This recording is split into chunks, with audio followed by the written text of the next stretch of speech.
Right, it's called the night Pat Murphy died. Sure, the night that Patty Murphy died is a night I'll never forget.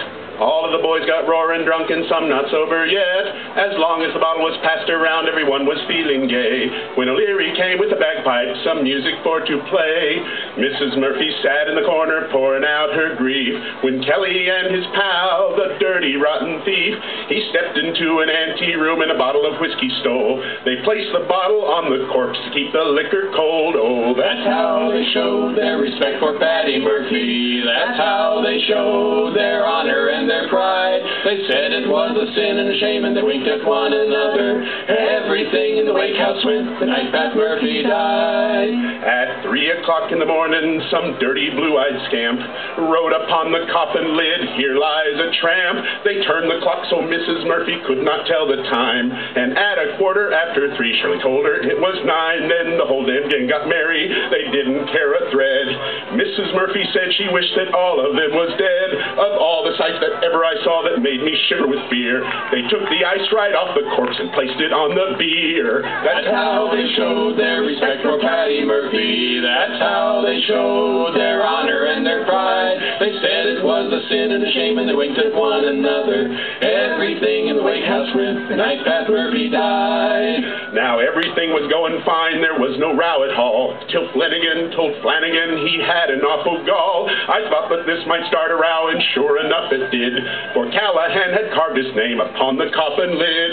And when the fight was fierce and strong and everybody in, someone knocked the whiskers off of poor old Darby Flynn, and dirty Andy Burke was there, and what do you think he done?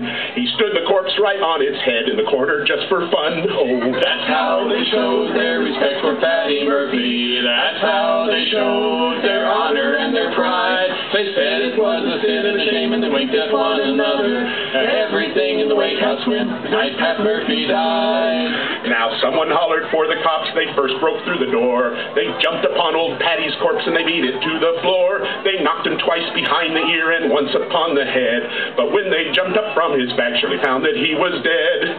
Mrs. Murphy started into battle with the cops.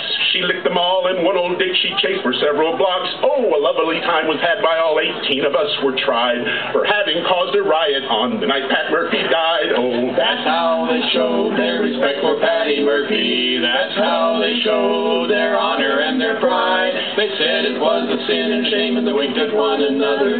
Everything in the wake house went the night Pat Murphy died. At 8 o'clock in the morning, the funeral left the house. Everyone but poor old Mrs. Murphy was half souse.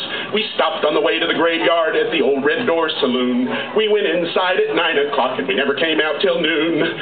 Someone asked old Mulligan if anyone had died. "Well," said he, "I'm not quite sure. I just came for the ride." We started off for the churchyard all in a very straight line, but when we got to the grave, we found we left the corpse behind. Oh, that's how they showed their respect for Patty Murphy. That's how they showed their honor and their pride. They said it was a sin and a shame, and they winked at one another. Everything in the wake house went the night Pat Murphy died. That's how they showed their respect for Patty Murphy. That's how they showed their honor and their pride. They said it was a sin and a shame, and they winked at one another. Everything in the wake house went the night Pat Murphy died.